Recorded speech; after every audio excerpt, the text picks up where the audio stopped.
Most music legends have a familiar story. They burst onto the scene, change the world, and eventually, they retire. It's a well-earned rest, a quiet, final act away from the roar of the crowd. We get the soundtrack to our lives, and they get to enjoy their golden years in peace. But then, there's Sir Cliff Richard. Cliff Richard seems to have completely missed the memo on retirement. He's not just a chapter in music history. He's a story that's still being written. At an age when his peers are sharing stories about the good old days, he's out there making new ones. He isn't just getting by. He's thriving with a kind of energy that seems to laugh in the face of time. It's almost hard to process. How can a figure from the very beginning of rock and roll still command a stage like he's in his prime? The public reaction is usually a mix of awe, confusion, and flat-out shock. Is it just a carefully managed image, or is there something more going on here? Today, we're looking past the gold records and sold-out tours. This isn't just about a famous musician. It's about a phenomenon of human endurance. We're going to explore the story of a man who has lived for more than 8 decades with over 6 of them in the spotlight and shows no signs of hitting the brakes. This isn't a story about aging gracefully. It's a story about someone who seems to be playing by a different set of rules entirely. Take a look. This is Sir Cliff Richard. Not a picture from the 70s or the 90s. This is him now. At an age where the world expects you to be still, he is in constant motion. He's announcing world tours, performing for hours on end, and has an energy that would exhaust people half his age. Every time a new photo drops, social media goes wild, and the question is always the same: what's his secret?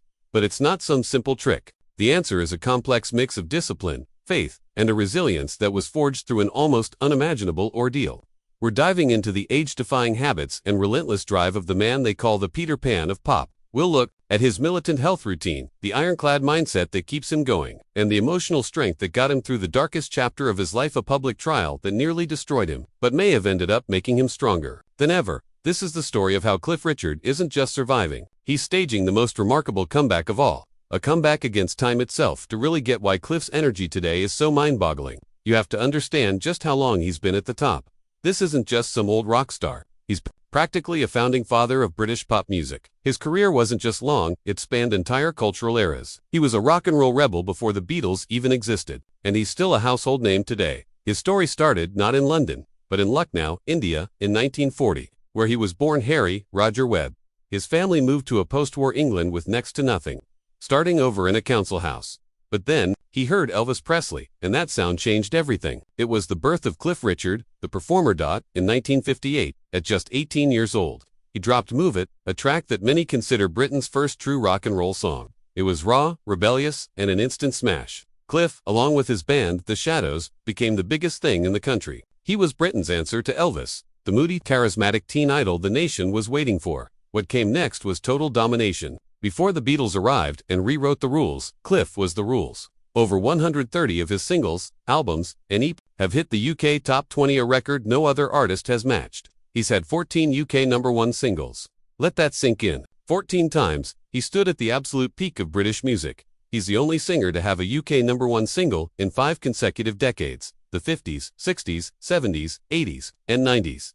Now, Elvis Presley amazingly charted in 6 different decades. But Cliff holds that unique record for consecutive #1 hits. This wasn't just staying power. It was sustained, chart-topping relevance. He adapted with the times, from the rockabilly snarl of Move It and the wholesome fun of Summer Holiday to the disco hit We Don't Talk Anymore and the Christmas classic Mistletoe and Wine.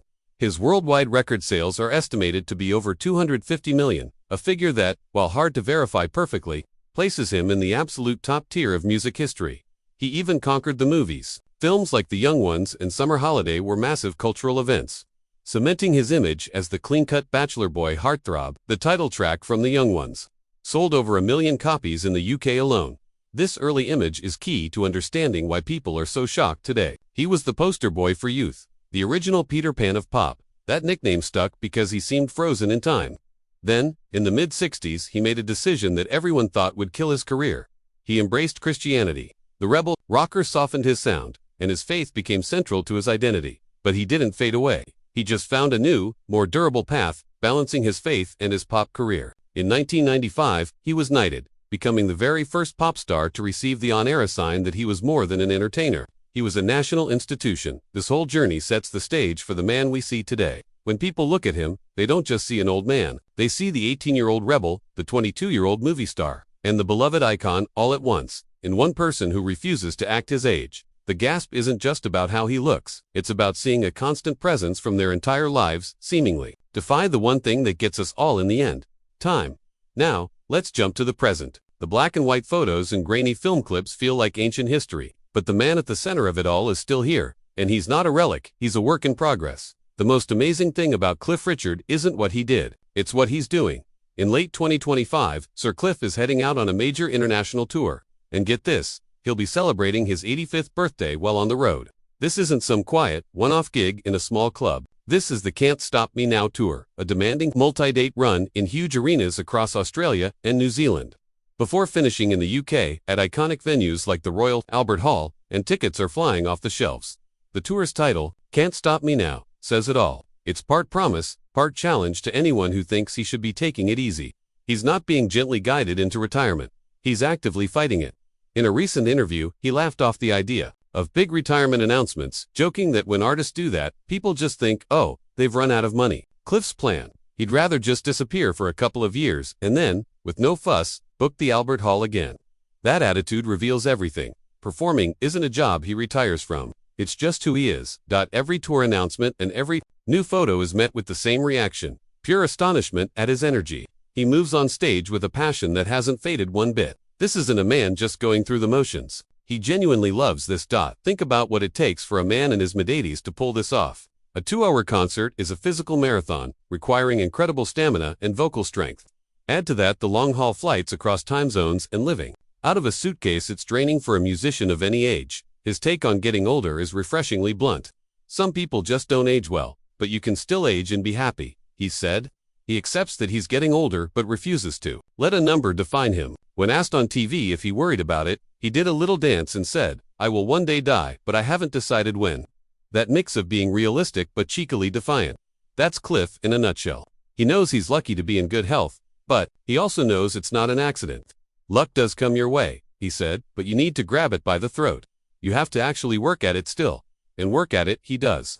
But this incredible drive is also the product of a resilience that was tested in the most brutal way imaginable. To understand the strength we see on stage today, you have to know about the moment his world almost fell apart. To really understand the strength we see on stage today, you have to know about the moment his world was turned upside down.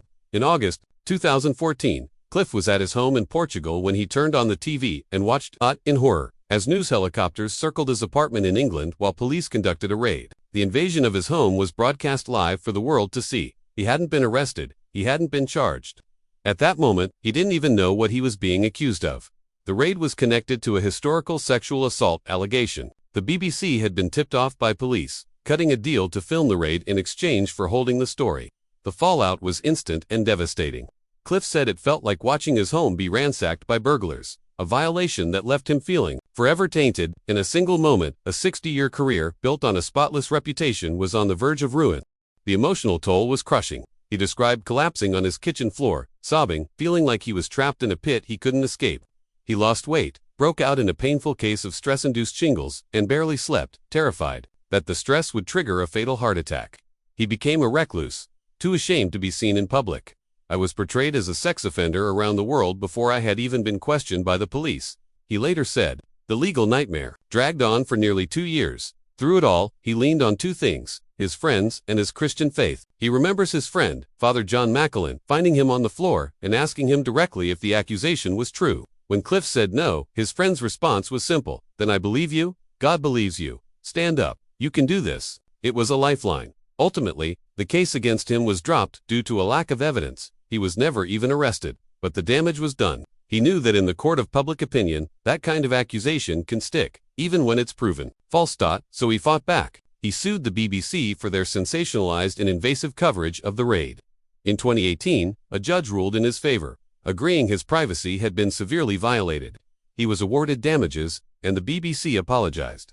Winning the case, he said, was the ultimate relief, but the scars are still there. "I don't think I'll ever get over it," he has admitted. Yet, surviving something like that, a public nightmare that attacks your entire identity, changes a person. It forges a new kind of resilience. When you've faced the complete destruction of your life's work and come out the other side, the little things just don't seem so stressful anymore. The man on stage today isn't just a survivor of pop music's changing trends. He's a survivor of a deep, personal trauma. That dark chapter didn't break him. It revealed the incredible strength that powers the unstoppable force we see today. So, what is the secret recipe? When you strip away the fame and the drama, how does he maintain this level of energy? It's not magic. It's a daily commitment to a lifestyle of intense discipline, built around a few core ideas. First, there's the physical side. For decades, Cliff has been famous for his strict diet and exercise routine. His philosophy is simple: keep moving. I always say to people, just keep moving. If you can run, run. If you can't run, walk. If you can't walk, crawl, he said. He's a passionate tennis player and a regular at the gym. For him, staying active is non-negotiable. Then there's his diet, which is notoriously specific. He follows the blood type diet, which suggests that different blood types process foods differently. As a type A, he avoids dairy, wheat, and red meat. He also skips certain fruits and vegetables, like mangoes, bananas, and tomatoes. The thing is, to try and keep healthy, and sometimes that means giving up food that you shouldn't eat and want to, he explains. It's a trade-off he's happy to make. He admits he misses a good curry with tomatoes, but he allows himself a rare treat, which he calls planning your sin. This isn't a fad. It's a lifelong eating plan. He even keeps a chart in his kitchen of what he can and can't eat and takes supplements like lecithin to help manage his cholesterol.